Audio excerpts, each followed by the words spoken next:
Assalamualaikum warahmatullahi wabarakatuh. Saya Adi dari tutor Anda. Hari ini akan menjelaskan tentang sel sebagai penyusun tubuh makhluk hidup. Mari kita ikuti sama-sama penjelasan tentang bagaimana sel itu sebagai satu kesatuan yang bersifat hidup yang menyusun tubuh pada makhluk hidup. Nah, ini adalah gambar sel pada tumbuhan ya. Kita perhatikan di sini ada banyak sekali bagian-bagian ya. Yang berwarna hijau ini adalah dinding sel, kemudian yang berwarna kuning ini adalah membran sel. Kemudian di dalam sel tumbuhan ini terdapat bagian-bagian lain seperti vakola ya, ada mitokondria, ada peroksisom, ada sitoplasma, vesikel Golgi atau badan Golgi. Ini ya, badan Golgi. Satu kesatuan, dia disebut sebagai kompleks Golgi. Kemudian ada retikulum endoplasma. Ya, dia ada yang kasar, ada yang halus. Kemudian ada ribosom, ada vesikel, ada sitoskeleton, ada nukleus atau inti sel. Kemudian ada juga kloroplas. Ya, ini overview dulu. Sekarang kita lihat sel hewan. Sel hewan itu juga terdiri dari beberapa bagian, ya. Pada intinya sama, ya. Bagian-bagian pada sel hewan maupun sel tumbuhan itu memiliki kesamaan-kesamaan struktur, hanya ada sedikit perbedaan struktur antara sel hewan dan sel tumbuhan. Baik, sekarang kita mulai dengan sel tumbuhan ya. Sekarang kita lihat ini ada gambar sel tumbuhan. Di sini ada beberapa bagian ya. Ini sel tumbuhan ini dicirikan oleh adanya dinding sel. Ini bagian yang berwarna hijau ya. Nih ya, dinding sel. Kemudian bagian lainnya dari sel tumbuhan itu adalah membran sel yang ditunjukkan oleh warna kuning. Jadi ini gambar sebuah sel tumbuhan yang berbentuk seperti kubus, kemudian dibuka di sini, diiris untuk membuat kita bisa melihat bagian-bagian di dalam sel tumbuhan tadi ya. Kemudian bagian selain membran sel dan dinding sel ada bagian sitoplasma. Sitoplasma itu berisi bermacam-macam organel. Organel adalah alat yang mendukung kehidupan atau melaksanakan fungsi-fungsi hidup di dalam sebuah sel. Kemudian bagian yang berikutnya adalah inti sel atau nukleus. Ini yang ditandakan oleh warna kecoklatan ya, coklat muda ini. Oke, kita lihat sekarang sel hewan. Nah, sel hewan dia tidak memiliki dinding sel. Jadi beda dengan sel tumbuhan. Sel tumbuhan tadi memiliki dinding sel. Sekarang sel hewan itu tidak memiliki dinding sel. Dia langsung bagian terluarnya adalah membran sel. Ini yang ditunjukkan oleh warna merah. Ini membran sel. Di sebelah dalamnya sama seperti pada sel tumbuhan, yaitu sitoplasma. Sitoplasma terdiri dari organel-organel sel. Ini ya, ada macam-macam, ada badan Golgi, lisosom, sentriol, kemudian vesikel sekresi dan sebagainya. Lalu bagian berikutnya dari sel hewan adalah inti sel atau nukleus. Di gambar ini ditunjukkan oleh warna coklat muda ya. Nah, warna hijau, maaf. Jadi ditunjukkan oleh warna hijau. Ini nukleus, ada beberapa bagian lagi dari nukleus. Nanti akan kita bahas lebih lanjut.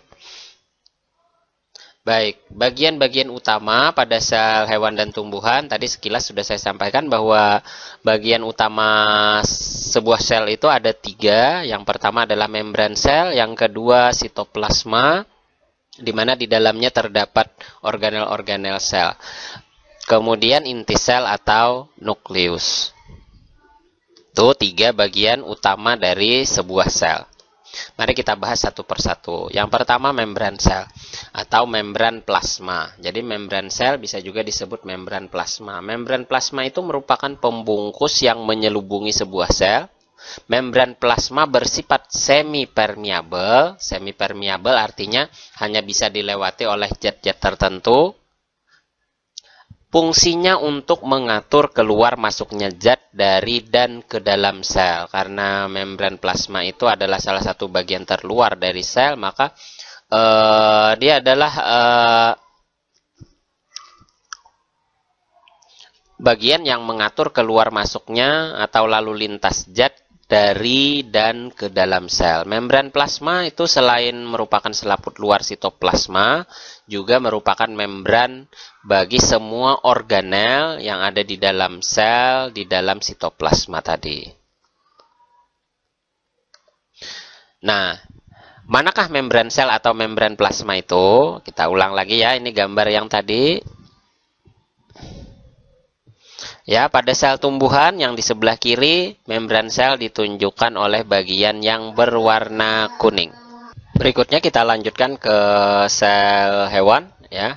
Manakah yang merupakan membran sel atau membran plasma pada hewan, ya? Pada hewan, membran plasma atau membran selnya tadi ditunjukkan oleh bagian yang berwarna merah ini ya. Jadi dia adalah pembungkus terluar dari sel hewan. Membran plasma itu merupakan pembungkus terluar dari sel hewan. Beda dengan sel tumbuhan, membran plasmanya di luarnya itu, di sebelah luarnya masih ada bagian lain, yaitu dinding sel. Nah, itulah sebabnya dinding sel ini membedakan sel hewan dengan sel tumbuhan, di mana sel tumbuhan memiliki dinding sel, sel hewan tidak memiliki dinding sel. Jadi bagian terluarnya langsung membran sel. Sementara pada tumbuhan, bagian luarnya adalah dinding sel, lalu sebelah dalamnya ada membran sel. Oke, sekarang kita lanjutkan ke sitoplasma. Sitoplasma itu apa? Sitoplasma adalah ya bagian yang ada di dalam sel. Bagian yang ada di dalam sel ini sebagian besar 65% sampai 75% disusun oleh air, selebihnya berisi zat makanan, karbohidrat, protein, lemak, vitamin dan mineral.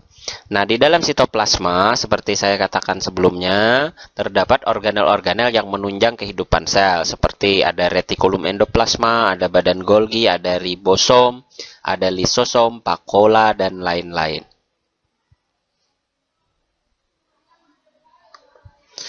Di manakah sitoplasma itu? Ya, pada sel tumbuhan dan sel hewan. Kita sekarang lihat. Pada sel tumbuhan, sitoplasma itu adalah bagian yang berwarna biru muda. Ya, bagian yang berwarna biru muda ini mengisi ruangan di dalam sel ini adalah sitoplasma. Di dalamnya ada benda-benda yang disebut sebagai organel-organel sel. Nih, yang hijau ini kloroplas, ini yang besar, vakuola, ada yang putih, ada birunya sedikit, ini mitokondria, ini ada badan Golgi, ada vesikel Golgi, ada retikulum endoplasma yang berwarna coklat muda ya. Sekarang kita tengok ke sel hewan. Sel hewan sitoplasmanya mana? Sitoplasmanya ditunjukkan oleh bagian yang berwarna kuning. Di dalam sitoplasma sel hewan juga terdapat organel-organel seperti mitokondria, badan Golgi, retikulum endoplasma, ribosom, sentriol, dan sebagainya. Sekarang kita lanjutkan bagian utama yang ketiga. Saya ulang lagi, tadi ada 3 bagian utama dari sebuah sel. Yang pertama adalah membran sel atau membran plasma. Yang kedua adalah sitoplasma, dan yang ketiga sekarang adalah inti sel atau nukleus. Inti sel atau nukleus. Inti sel biasanya berada di tengah-tengah, walaupun tidak mesti, dan dikelilingi oleh sitoplasma berbentuk bulat atau lonjong, berfungsi sebagai pusat kegiatan sel. Jadi kegiatan sel itu diatur di dalam nukleus atau di dalam inti sel. Berikutnya, di dalam inti sel itu terdapat anak inti atau nukleolus, kromatin yang terdiri atas DNA dan RNA, dan plasma inti atau nukleoplasma. Nah, di manakah inti sel atau nukleus pada sel tumbuhan? Pada gambar ini kita bisa lihat ini nukleusnya yang berwarna kuning. Sebelumnya tadi saya katakan yang berwarna coklat muda ya di awal, keliru sedikit. Jadi sebenarnya yang berwarna kuning. Yang berwarna kuning bentuknya bulat ya. Yang berwarna coklat muda ini adalah retikulum endoplasma. Nih kalau pada sel hewan, inti sel diwarnai dengan warna hijau, bentuknya bulat, di dalamnya terdapat ada kromatin, ada nukleoplasma yang berwarna biru muda di sini. Kalau di sini nukleoplasmanya berwarna coklat yang lebih muda lagi dibanding retikulum endoplasma. Kemudian di dalamnya ada anak inti atau nukleolus. Ini nukleolus anak inti. Nah, itu tadi tiga bagian utama dari sebuah sel.